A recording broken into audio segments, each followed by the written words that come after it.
P R Sunil ഡൽഹിയിൽ നിന്നുണ്ട്. P R Sunil, യഥാർത്ഥത്തിൽ പമ്പാ സംഗമം എന്ന് പറഞ്ഞുകൊണ്ടുള്ള ഒരു ആത്മീയ സംഗമം 2018 വരെ ശബരിമലയിൽ നടന്നിരുന്നതാണ്. എന്നാൽ ഇപ്പോൾ ശബരിമലയുടെ മാസ്റ്റർ പ്ലാനുമായി ബന്ധപ്പെട്ട് ദേവസ്വം ബോർഡ് പ്ലാറ്റിനം ജൂബിലി ആഘോഷത്തിൻ്റെ ഭാഗമായിട്ട് ആഗോള അയ്യപ്പ സംഗമം നടത്തുന്നു എന്നതാണ്. അപ്പോൾ അതിനെയാണ് ഇപ്പോൾ വിമർശിച്ചുകൊണ്ട് UDFും BJPയും രംഗത്ത് വന്നിരിക്കുന്നത്.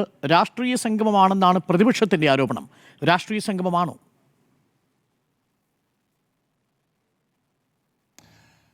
UDFിന്റെയും BJPയുടെയും ഈ വിമർശനങ്ങൾ എത്രത്തോളം നിലനിൽക്കും എന്നെനിക്ക് തോന്നുന്നില്ല. കാരണം ഈ മതാചാരങ്ങളെയൊക്കെ തന്നെ രാഷ്ട്രീയമായി ഏറ്റവും കൂടുതൽ ഉപയോഗിച്ചിട്ടുള്ള പാർട്ടികളാണ് കോൺഗ്രസ് ആയാലും BJPയും ഒക്കെ. അതിപ്പോഴും തുടരുന്ന പാർട്ടികളാണ് ഇവരൊക്കെ തന്നെ. പക്ഷേ നമുക്ക് 2018 ശബരിമല സ്ത്രീ പ്രവേശനം സംബന്ധിച്ച സുപ്രീം കോടതിയുടെ 5-അംഗ ഭരണഘടനാ ബെഞ്ചിന്റെ വിധി ഉണ്ടാകുന്നത്. അന്ന് ചീഫ് ജസ്റ്റിസ് ആയിരുന്ന ദീപക് മിശ്ര അധ്യക്ഷനായ 5-അംഗ ഭരണഘടനാ ബെഞ്ചാണ് ഈ കേസിൽ വിധി പറയുന്നത്. പിന്നീട് ചീഫ് ജസ്റ്റിസ് ആയ ജസ്റ്റിസ് DY ചന്ദ്രചൂഡ് അടക്കം ആ ബെഞ്ചിൽ അംഗമായിരുന്നു. ആ 5-അംഗ ഭരണഘടനാ ബെഞ്ചിൽ അന്ന് ജസ്റ്റിസ് ഇന്ദു മൽഹോത്ര വളരെ ശക്തമായി ഈ ഒരു വിധിയെ എതിർത്തു. പക്ഷേ 5-അംഗ ഭരണഘടനാ ബെഞ്ചിൽ 4 അംഗങ്ങളുടെ പിന്തുണയിൽ ശബരിമലയിൽ എല്ലാ പ്രായത്തിലുമുള്ള സ്ത്രീകൾക്ക് പ്രവേശിക്കാം എന്ന വിധി സുപ്രീം കോടതി ഭരണഘടനാ ബെഞ്ച് പുറപ്പെടുവിച്ചു. അന്ന് വിശ്വാസത്തിന്റെ പേരിലുള്ള ഭരണഘടനാ അവകാശം ഉയർത്തിപ്പിടിച്ച് തന്നെയായിരുന്നു സുപ്രീം കോടതിയുടെ അന്നത്തെ വിധി ഉണ്ടായിരുന്നത്. ആ വിധിയെ അന്നത്തെ സംസ്ഥാന സർക്കാർ, ഇപ്പോഴത്തെ പിണറായി വിജയൻ സർക്കാരിന്റെ ആദ്യ സർക്കാർ, അന്ന് ആ വിധിയെ സ്വാഗതം ചെയ്തു. ആ വിധി നടപ്പാക്കും എന്ന് സുപ്രീം കോടതി വിധി വന്നതിന് തൊട്ട് പിന്നാലെ സർക്കാർ പ്രഖ്യാപിക്കുകയും ചെയ്തു. ആ വിധി നടപ്പാക്കാനുള്ള ശ്രമവും സർക്കാർ നടത്തി. പക്ഷേ അത് വലിയ സംഘർഷമായി, വലിയ പ്രതിഷേധ കാഴ്ചകളായി, നാമജപ യാത്രകളും ഒക്കെ തന്നെ കേരളത്തിന്റെ തെരുവുകളിൽ നമ്മൾ കണ്ടതാണ്. 2019 ലോക്സഭാ തെരഞ്ഞെടുപ്പിൽ ആ ശബരിമല വിഷയത്തിൽ എടുത്തിട്ടുള്ള നിലപാട് തെറ്റായി പോയി എന്ന് ഇടതുപക്ഷം അംഗീകരിക്കുന്ന ഒരു സാഹചര്യമൊക്കെ തന്നെ ഉണ്ടായി. ഏതായാലും സുപ്രീം കോടതി ഈ 5-അംഗ ഭരണഘടനാ ബെഞ്ചിന്റെ വിധി ഇപ്പോഴും നിലനിൽക്കുന്നുണ്ട്. കാരണം 5-അംഗ ഭരണഘടനാ ബെഞ്ച് പുറപ്പെടുവിച്ച വിധി തിരുത്തണം എന്നാവശ്യപ്പെട്ട് തിരുത്തൽ ഹർജി നൽകി. അത് സുപ്രീം കോടതി തള്ളിയതാണ്. അതിനുശേഷം ആ വിധിയിലെ പിശക് തിരുത്തണം എന്നാവശ്യപ്പെട്ടുകൊണ്ട് പുനഃപരിശോധനാ ഹർജി നൽകി. ആ ഹർജിയും സുപ്രീം കോടതി തള്ളിയതാണ്. പിന്നീട് ഈ കേസിൽ പുതിയ വിധികളൊന്നും തന്നെ ഉണ്ടായിട്ടില്ല. പക്ഷേ പുതിയ കേസുകൾ വന്നു. ഈ കേസ് പുനഃപരിശോധിക്കണമെന്നൊക്കെ ആവശ്യപ്പെട്ട് പുതിയ അപേക്ഷകൾ വന്നു സുപ്രീം കോടതിക്ക് മുൻപാകെ. ചീഫ് ജസ്റ്റിസ് ആയിരുന്ന SA ബോബ്ഡെ ആ കേസുകളെല്ലാം സ്വീകരിച്ചു. പക്ഷേ ഒരു നോട്ടീസ് പോലും ആ കേസിൽ ഇഷ്യൂ ചെയ്തിട്ടില്ല. മാത്രമല്ല 5-അംഗ ഭരണഘടനാ ബെഞ്ചിന്റെ വിധി സ്റ്റേ ചെയ്തിട്ടുമില്ല. കാരണം 5-അംഗ ഭരണഘടനാ ബെഞ്ചിന്റെ വിധി സ്റ്റേ ചെയ്യണമെങ്കിൽ 7-അംഗ ഭരണഘടനാ ബെഞ്ചോ അതല്ലെങ്കിൽ അതിന് മുകളിലുള്ള ഭരണഘടനാ ബെഞ്ചോ രൂപീകരിച്ച് വേണം സുപ്രീം കോടതിക്ക് അങ്ങനെ ഒരു തീരുമാനമെടുക്കാൻ. പക്ഷേ ഇതുവരെ സുപ്രീം കോടതി ആ തീരുമാനത്തിലേക്ക് പോയിട്ടില്ല. ഏതായാലും തത്വത്തിൽ ഇപ്പോഴും സുപ്രീം കോടതി 5-അംഗ ഭരണഘടനാ ബെഞ്ചിന്റെ ശബരിമലയിൽ സ്ത്രീ പ്രവേശനം അനുവദിച്ചുകൊണ്ടുള്ള വിധി ഇപ്പോഴും നിലനിൽക്കുകയാണ്. പക്ഷേ സംസ്ഥാന സർക്കാരിന് നടപ്പാക്കാൻ കഴിയാത്തൊരു സാഹചര്യവുമുണ്ട്. ആ ഘട്ടത്തിലാണ് ഇപ്പോൾ ഈ പമ്പയിൽ ഇതുപോലെ ഒരു ആഗോള അയ്യപ്പ സംഗമം നടത്താനുള്ളൊരു തീരുമാനം ഇടതുപക്ഷ സർക്കാർ തന്നെ എടുത്തിരിക്കുന്നതെന്നാണ് പ്രധാനപ്പെട്ട ഒരു വിമർശനമായും ചോദ്യമായും ഒക്കെ തന്നെ ഉയരുന്നത്. നോക്കൂ, വിശ്വാസം എന്നത് ഒരാളുടെ ഭരണഘടനാപരമായ അവകാശമാണ്. ഒരു പൗരന്റെ ഭരണഘടനാപരമായ അവകാശമാണ് വിശ്വാസം എന്നത്. അത് സംരക്ഷിക്കാനുള്ള എല്ലാ ഉത്തരവാദിത്വവും തെരഞ്ഞെടുക്കപ്പെട്ട ഒരു സർക്കാർ സംവിധാനത്തിനുണ്ട് എന്ന കാര്യത്തിൽ യാതൊരു സംശയമില്ല. അത് ഏത് മതവിഭാഗത്തിന്റെ ആയിക്കോട്ടെ, എല്ലാ മതവിഭാഗത്തിനും ഒരുപോലെ വിശ്വസിക്കാനുള്ള സ്വാതന്ത്ര്യം ഇന്ത്യൻ ഭരണഘടന നൽകുന്നുണ്ട്. ശബരിമലയിൽ പോകാനുള്ള ഒരാളുടെ ഭരണഘടനാ അവകാശവും അതുപോലെ സംരക്ഷിക്കപ്പെടേണ്ടതാണ് എന്നുള്ളതാണ് എന്റെ ടേക്ക് എന്ന് പറയുന്നത്.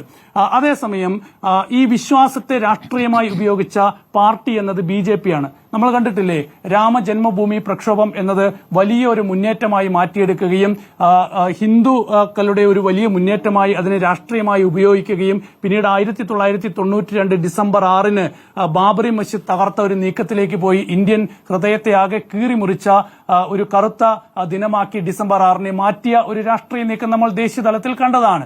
അപ്പോൾ അതൊക്കെ തന്നെ സംഘപരിവാർ സംഘടനകളും BJPയും ഒക്കെ തന്നെ ദേശീയ തലത്തിൽ നടത്തുന്ന ഒരു നീക്കമാണ്. പശ്ചിമ ബംഗാളിൽ ദുർഗാപൂജ വലിയ രാഷ്ട്രീയ വിഷയമാക്കി BJP മാറ്റുന്നുണ്ട്. ദേശീയ തലത്തിൽ കോൺഗ്രസിന്റെ ഒരു സാഹചര്യം എടുത്ത് പരിശോധിച്ചാലും മൃദു ഹിന്ദുത്വ സമീപനമല്ലാതെ കോൺഗ്രസിന് മറ്റൊരു രാഷ്ട്രീയം മുന്നോട്ട് വയ്ക്കാൻ പലപ്പോഴും പ്രതിസന്ധി നേരിടുന്ന നമ്മൾ കണ്ടിട്ടുണ്ട്. 2019 വാരാണസിയിൽ നരേന്ദ്രമോദി 2ാമത് മത്സരിക്കാനായി എത്തുമ്പോൾ അന്ന് രാഹുൽ ഗാന്ധി കാശി വിശ്വനാഥ ക്ഷേത്രത്തിൽ ഒരുപാട് തവണ സന്ദർശിച്ചതാണ്. രാഹുൽ ഗാന്ധിയുടെ അന്നത്തെ ചിത്രമൊക്കെ ഗൂഗിൾ സെർച്ച് ചെയ്താൽ നമുക്ക് കിട്ടും. രാഹുൽ ഗാന്ധി നെറ്റിയിൽ ചന്ദനമൊക്കെ പൂശി കാശി വിശ്വനാഥ സ്വാമി ക്ഷേത്രത്തിൽ പൂജ നടത്തുന്ന ദൃശ്യങ്ങളൊക്കെ തന്നെ നമുക്ക് ലഭിക്കും. അതിന്റെ ചിത്രങ്ങളൊക്കെ തന്നെ ലഭിക്കും. ഇതിനെയൊക്കെ തന്നെ വളരെ ശക്തമായി എതിർക്കുന്ന പാർട്ടിയാണ് CPIM.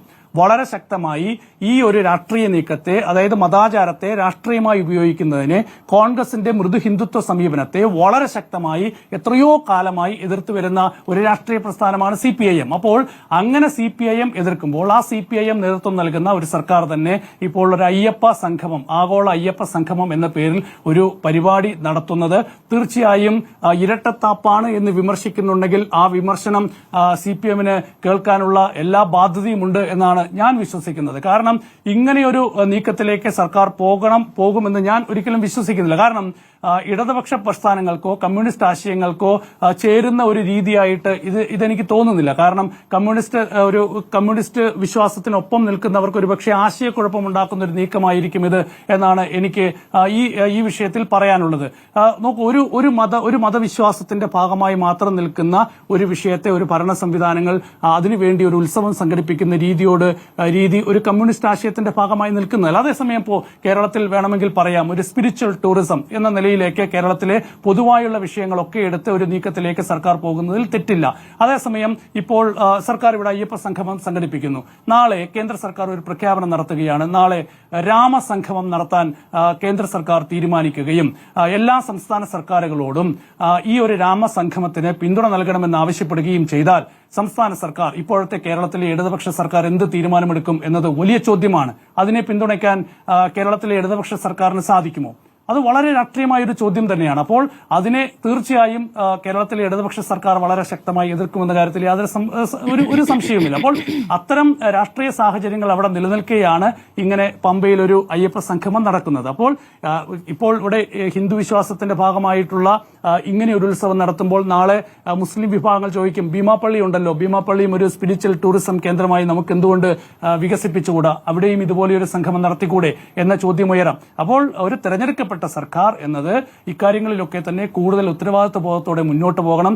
ഇത്തരം വിഷയങ്ങളിൽ, വിശ്വാസവുമായി ബന്ധപ്പെട്ട വിഷയങ്ങളിൽ ഒരു സമദൂര സമീപനം സ്വീകരിക്കുന്നതായിരിക്കും ഒരു തെരഞ്ഞെടുക്കപ്പെട്ട സർക്കാർ സ്വീകരിക്കുന്ന ഏറ്റവും നല്ല സമീപനം എന്നതാണ് എന്റെ ഏറ്റവും പ്രധാനപ്പെട്ട ഒരു ടേക്ക് എന്നത്. നോക്കൂ, ഈ സുപ്രീം കോടതികളൊക്കെ തന്നെ ഇത്തരം വിഷയങ്ങളിൽ പല ഉത്തരവുകളും ഇറക്കി പരാജയപ്പെട്ടിട്ടുണ്ട്. ജല്ലിക്കെട്ട് നിരോധിച്ചിട്ടുണ്ട് സുപ്രീം കോടതി.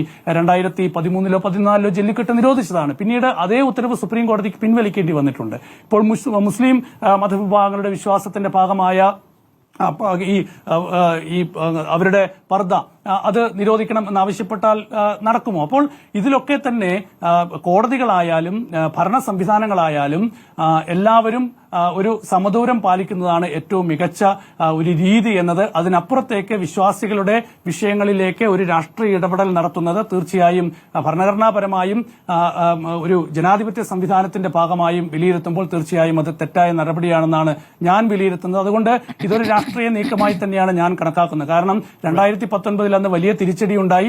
അപ്പോൾ ആ തിരിച്ചടി മറികടക്കാനുള്ള ഒരു പുതിയ നീക്കം 2026-ലെ തെരഞ്ഞെടുപ്പ് വരുമ്പോൾ ഇടതുപക്ഷ സർക്കാർ നടത്തുന്നു എന്നാണ് ഞാൻ വിലയിരുത്തുന്നത്. നമുക്കറിയാം, പണ്ട് ശബരിമല കേസിൽ ഉമ്മൻചാണ്ടി സർക്കാർ സ്ത്രീ പ്രവേശനത്തെ എതിർത്ത് സുപ്രീം കോടതിയിൽ ഒരു നിലപാട് സ്വീകരിച്ചിരുന്നു. പിന്നീട് വന്ന VS അച്യുതാനന്ദൻ സർക്കാർ ആ സത്യവാങ്മൂലം സുപ്രീം കോടതിയിൽ നിന്ന് പിൻവലിച്ച് സ്ത്രീ പ്രവേശനത്തെ അനുകൂലിച്ച് സുപ്രീം കോടതിയിൽ ഒരു സത്യവാങ്മൂലം നൽകുകയായിരുന്നു. അന്ന് ജസ്റ്റിസ് ദീപക് മിശ്രയുടെ നേതൃത്വത്തിലുള്ള 2-അംഗ ബെഞ്ചാണ് അന്ന് ശബരിമല കേസ് പരിഗണിച്ചത്. അങ്ങനെ ആ സത്യവാങ്മൂലം അന്ന് സുപ്രീം കോടതിയിൽ വന്നപ്പോൾ ഇതൊരു ഭരണഘടനാപരമായ വിഷയമാണ് എന്ന് ജസ്റ്റിസ് ദീപക് മിശ്ര വിലയിരുത്തുകയും പിന്നീട് ഒരു 5-അംഗ ഭരണഘടനാ ബെഞ്ച് അതിനായി രൂപീകരിക്കുകയുമായിരുന്നു. പക്ഷെ നോക്കൂ, 5-അംഗ ഭരണഘടനാ ബെഞ്ച് രൂപീകരിച്ച് ഒരു വിധി പുറപ്പെടുവിച്ച ശേഷം ഇത്രയും കാലമായിട്ടും ഈ കേസിൽ ഒരു അന്തിമ തീരുമാനത്തിലേക്ക് പോകാൻ സുപ്രീം കോടതിക്ക് പോലും ഇതുവരെ കഴിഞ്ഞിട്ടില്ല. അപ്പോൾ ഇതൊരു വലിയ വിഷയമാണ്. ആ വിഷയത്തിൽ ഒരു രാഷ്ട്രീയമായൊരു നീക്കം നടത്തുന്നത് ശരിയല്ല എന്നതാണ് എന്റെ അഭിപ്രായം.